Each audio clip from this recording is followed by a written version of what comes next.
Hi, Michelle. Hey, Katie. Here we are for episode 11, Rebel Therapy Podcast. And today we are going to talk about misconceptions around therapy.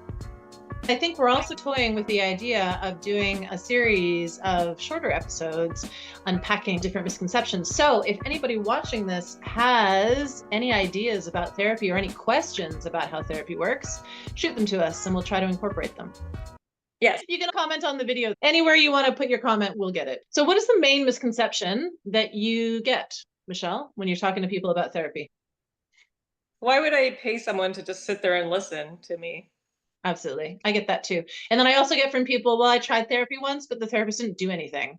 She just kind of sat there and told me, oh, yeah, that sounds hard. And that really annoyed me. So, I mean, fair. That would annoy me also if that was the experience.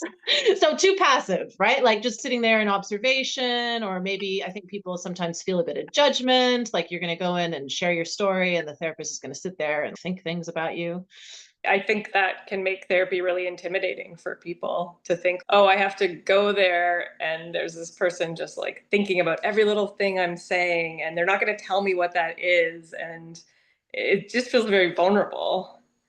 Just going to sit there and judge me from behind their eyes. Exactly. And a huge distinction with the therapy that we do, which is Gestalt therapy, is that it's relational. That makes it a different experience than what we're describing. So, how would you describe relational therapy, the differences? So what I say to people when I'm describing what relational means is I'll say that, the two of us sitting here together are impacting each other, right? So whatever I'm doing is having an impact on you, whatever you're doing is having an impact on me. So we are co-creating this experience together. But it's more collaborative. I'm not going to tell you how to live your life because I'm not an expert in your life. You are the expert in your life. I know about therapy. If we work together collaboratively, we can go somewhere together. Absolutely. I think it's about being on the same team, right? Like, I'm Mhm.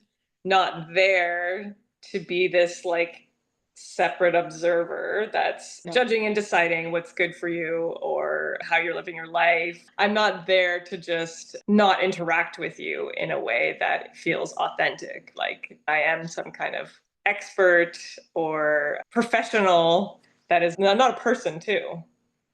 Well, yeah. And what I'll say to people is, as therapists, we're meant to be unbiased and non judgmental. I'm really good at being non judgmental, but I'm a human being. So, of course, I have bias. The way I handle it is that I always tell people that if my bias comes up, I'll share it, I'll call it out. Right? The non judgmental part is really easy to do. And then sometimes the bias informs what we're discussing or the work that we're doing. But to your point, it's human to human. I'm a person. And when I walk into the therapy space as a therapist, I'm bringing all of my experiences and all the elements of my life to this point. I think that's what makes a really good therapist. If I've experienced things, isn't it easier for me to then connect with someone else for coming from a shared context? Absolutely. I think it's a huge element of empathy to have maybe not had the exact same experience as somebody, but if they're feeling despair, then you can also tap into how you felt despair, right? Ding, ding, And ding. that's part of building that relationship. I'm bringing myself, I'm bringing my empathy, and Yep. that is holding the space for you. It's not about us, it's about you. But when you come from that place of non judgment, empathy, and curiosity about the other person, it is very easy to hold the space in a compassionate way and to look at the person's life through their eyes. Yes. It's a privilege in that way. I agree with that 100%. As the therapist, I am responsible for creating the safety in the experience. It is co-created in that we are impacting each other, but it's not exactly even in that way. As a new client, all you have to do is show up. And I'll say to people, literally, just show up and be open to this experience. I'll do the rest of the work, right? I'm responsible for making it happen. So, creating the therapeutic agreement, that's not for the client to have to do. So, that means I can't just sit back and watch you, right? I have to actually be in charge a little bit. Exactly.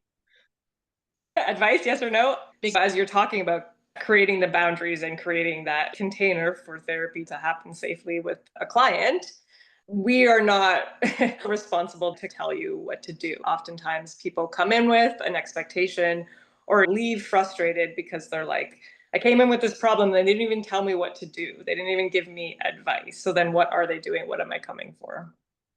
Right. I'm not going to tell you what to do, but I'm going to help you figure out for yourself what's right for you. Yeah. I'm not going to give you a prescribed idea of what that looks like, but I will help you figure that out for yourself. And that's part of the skill acquisition aspect of it as well, right? If you do that with me, possibly for the first time in your life, that's true for a lot of people, then it's a skill that you can take into the rest of your life. One of the reasons I love working with teenagers so much is that it's a perfect place in their evolution where they can learn some of these skills and then take those skills through the rest of their lives and be able to do the thing that is right for them. I don't know what that is because I'm not you, but I can absolutely help you figure it out for yourself. Yeah. So I got this picture of walking beside somebody. Our job is to walk beside you and help you to figure that out for yourself. Your job is to actually lean on that support, like allow us to be with you in that experience, which is a skill acquisition. Not everybody knows how to do that or That's has right. even experienced that before. So it can feel really uncomfortable and strange, and it can have resistance to that. Our job is to give support, your job is to take support. And we do this over time as we build trust together. It's a relationship like anything else. It's not going to be Yep, built in a day. We're getting to know each other as humans in this context. And it's going to take time to trust that experience and to trust you. absolutely. Well said. I invite anybody who has had any experiences with therapy that they want to share or they have some questions about, good, bad, the ugly, whatever. Feel free to drop those in the comments and please like and subscribe. And let us know if you want us to do more about misconceptions about therapy. Awesome. Okay, bye.